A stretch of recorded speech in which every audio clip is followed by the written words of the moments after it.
देखो बच्चों, तुम लोग हिंदी की पढ़ाई बचपन से करते चले आ रहे हैं।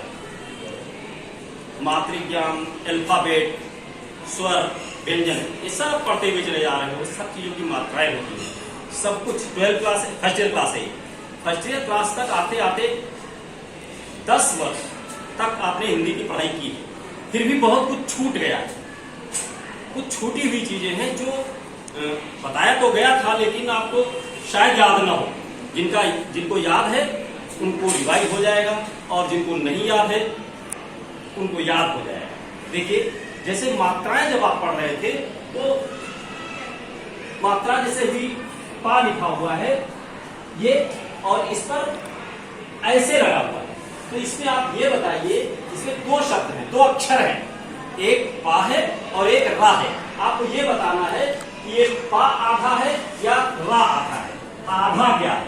आधा होता नहीं है, आधा पा है या आधा रा है, ये बताना है आपको। पा या रा बताइए। पा, ये पा आधा है ना, और रा ये पूरा। ठीक है, ये दूसरे पैटर्न से ऊपर रा लगा हुआ हो तो अब इसमें बताएं आधा क्या है? आधा क्या है? रा। ठीक, ये रा आधा। अगर ऐसे ही ऐसी देखिए, हर एक में एक अक्षर है जो पूरा है और एक आधा है, तो इसमें क्या है? कौन सा आधा है? का आधा है, और रा नहीं। ये ऋण की मात्रा है, पूरा नहीं है। ये ऋण की मात्रा होती है, का के ऊपर ऋण की मात्रा लगा दी जाती है। ये यहाँ से एक चीज सीखने में आई, हम लोग खैर जान रहे थे, लेकिन ज्यादातर लोग नहीं जानते इस बात को, कि वो सीधा सीधा कहते हैं कि पा है, पा के नीचे आधा लगा हुआ है, जो ऐसा नहीं है।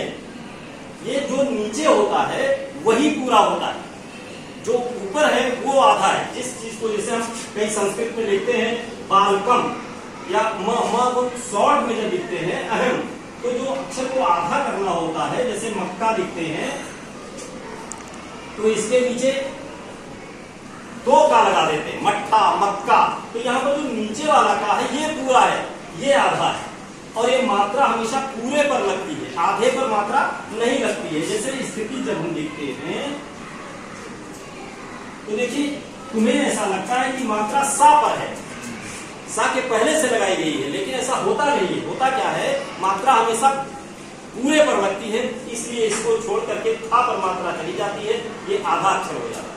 पा जैसे ये था, इसी को बढ़ा कर देखें प्रेम, तो यहाँ पर प और रा है, मात्रा देखिए कहाँ जा रही है, इसी से अंदाजा लगता है कौन सा अक्षर पूरा है। पूरे पर मात्रा लगती है, प्रेम, प्रेम। पा देखिए शॉर्ट में कहा जाता है, रा फुल कहा जाता है, तो हो जाता है प्रेम, रेम। और इंग्लिश में अगर लिखे तो देखिए वॉवेल कंप्लीट अक्षर अल्फाबेट पे आता है, तो रा के बाद ही ई आ रहा है, पा के बाद नहीं आ रहा है।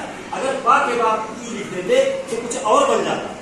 हमेशा मात्रा कंप्लीट लेटर पर लगती है ये।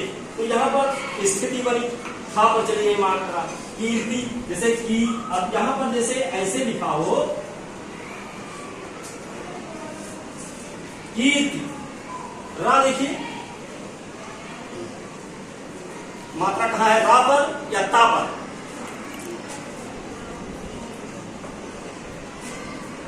जो नीचे है वो बड़ा है, वो कंप्लीट है, मात्रा कंप्लीट पर लगती है, तो ता पर है मात्रा। कीर्ति, ती, अगर इंग्लिश में लिखे तो कीर्ति, टी आई लिखेंगे। तो यहाँ पर जो लेटर्स नीचे होते हैं वो पूरे होते हैं, ऊपर वाले आधे होते हैं, और जिन को आधा करना हो उसके नीचे कुछ न कुछ लिख दिया जाता है। जैसे नमाज, जब पूरा नहीं कहा गया तो देखा होगा जब लिखते हैं जा तो उसके नीचे कुछ लगा देते हैं, पॉइंट कंप्लीट नहीं। इसी तरह कुछ भी लिखना है उसके नीचे अगर हलंत लगा होता है, हलंत होता है ना, तो माँ का लिखा हुआ है ऐसे लग गया तो इसका मतलब ये आधा हो गया, और मक्का ऐसे भी लिखा जाता है, ये आधा है ये पूरा है। जिसके नीचे कुछ भी लग जाए वो आधा हो जाता है। जिसको आधा करना हो उसके नीचे हम हलंत को लगा देते हैं। ऊपर जो अक्षर होता है वो पूरा होता है। जैसे कोई भी लेटर आप ले लें तो सब में यही चीज है, ये ज्यादातर बच्चों को नहीं मालूम है। आपका रिवीजन हो गया क्योंकि एक बार तुम पढ़ चुके हो शायद इसको, इसलिए तुम्हें याद था, वरना आप घर पर कहीं भी इन बातों को पूछे तो अक्सर लोग यही कह देंगे कि इसमें का के ऊपर आधी रा लगा हुआ है, जबकि ऐसा नहीं है। यहाँ पर रा पूरा है और का आधा है, और जब ऊपर लगता है तो पहले आता है, अर्थ का बाद में है, रा आधे आगे। तो इस तरीके से ये मात्रिक ज्ञान है जो छोटी क्लास में बताया गया था। नर्सरी के शुरू हुआ अब तक की मात्राओं का है। ये हिंदी का पीरियड था, इसलिए मैंने हिंदी के संबंध में कुछ बताया।